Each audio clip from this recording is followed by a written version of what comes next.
नमस्कार दोस्तों।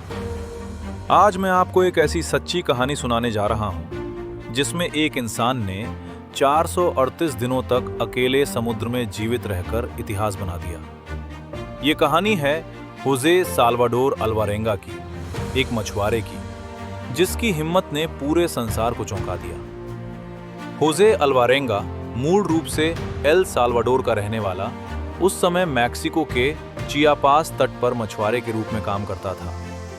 दिन था 21 नवंबर 2012। उसने 23 वर्षीय युवक एजिकियल कॉर्डोबा के साथ एक दो दिन की साधारण मछली पकड़ने की यात्रा पर नाव निकाली। लेकिन उसी शाम मौसम अचानक बिगड़ गया। एक भयंकर तूफान आया, तेज हवाएं, भारी लहरें और देखते ही देखते उनकी छोटी नाव अनियंत्रित हो गई। इंजन खराब हो गया, रेडियो बंद हो गया।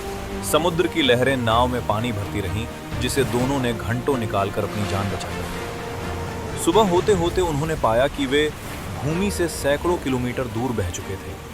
अब न रेडियो, न जीपीएस, न कोई दिशा। कुछ ही दिनों में उनकी भोजन सामग्री खत्म होने लगी। जीवित रहने के लिए वे बारिश का पानी इकट्ठा करते। जब बारिश नहीं होती, होजे को अपनी पेशाब पीनी पड़ती थी। खाने के लिए वो नंगे हाथों से मछलियां पकड़ता, ऊपर उड़ते पक्षियों को पकड़ता, समुद्री कछुओं का खून पीकर अपने शरीर को जिंदा रखता। लेकिन 4 महीने बाद एक बड़ा सदमा लगा। एजिकियल कॉर्डोबा भूख, प्यास और मानसिक टूटन के कारण मर गया। इसका गहरा असर होजे अल्वारेंगा पर पड़ा। अब वो 7 मीटर की एक छोटी नाव पर पूरी तरह अकेला था। समुद्र में, आसमान के नीचे, बस अकेलापन, डर और अनिश्चित मौत का इंतजार। अकेलेपन की पीड़ा इतनी बढ़ गई कि जोसे कई बार आत्महत्या के कगार पर पहुंच गया। उसे दृष्टि भ्रम, हेलुसिनेशंस होने लगे। कभी उसे लगता कि कोई उसे पुकार रहा है, कभी लगता कि तट पास में ही है। लेकिन उसने मानसिकता को टूटने नहीं दिया। वो अपने दिमाग में यात्राएं करता, कल्पना में अपने परिवार से बात करता, अपने बचपन की यादों में खुद को संबल देता। वो चांद के चक्रों को गिनकर समय का अनुमान लगाता रहा और उसे याद है, उसने 15 चांदनी चक्र देखे थे। यानी उसकी यात्रा लगभग 14 से 15 महीनों तक चली। लगातार बहते रहने के बाद 438वें दिन उसे हवा में एक अलग सी खुशबू महसूस हुई। फिर उसने देखा पक्षी उड़ रहे हैं और दूर कहीं घने हरे पेड़ नजर आ रहे थे।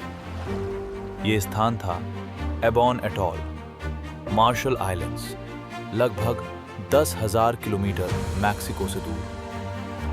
होजे ने नाव की रस्सी को काटा और धीरे धीरे उस द्वीप की ओर बढ़ा। एक बड़ी लहर ने उसकी नाव को किनारे की ओर धक्का दिया और वो तैरते हुए तट पर पहुंच गया। रेत को हाथ में लेकर वो फूट फूट कर रो पड़ा।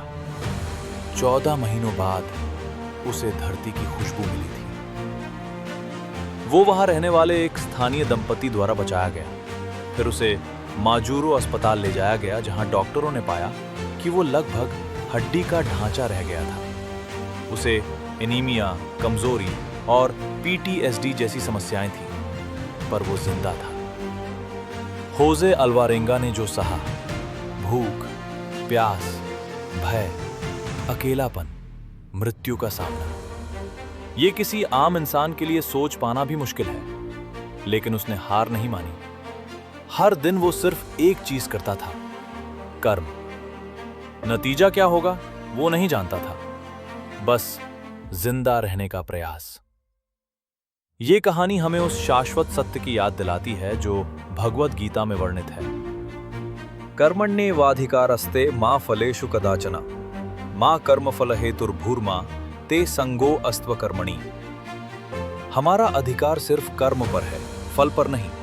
कर्म करते रहो, लेकिन परिणाम की चिंता मत करो। होजे की कहानी इसका सजीव उदाहरण है।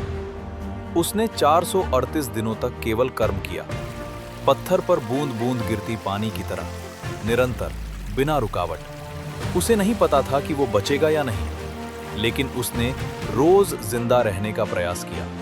और यही प्रयास, यही कर्म उसे उस असीम समुद्र से उठाकर फिर से जीवन की धरती पर ले आया। दोस्तों, जीवन में कितने भी तूफान आए, रात चाहे कितनी भी लंबी हो, जब तक हम अपने कर्म को नहीं छोड़ते, भाग्य भी हमें नहीं छोड़ता। होजे की कहानी सिखाती है, जीवन हमेशा लड़ने वालों को ही जीत देता है। उम्मीद है कि होजे की ये अविश्वसनीय संघर्ष गाथा आपको प्रेरणा देगी। मिलते हैं अगली कहानी में। जय श्री कृष्ण।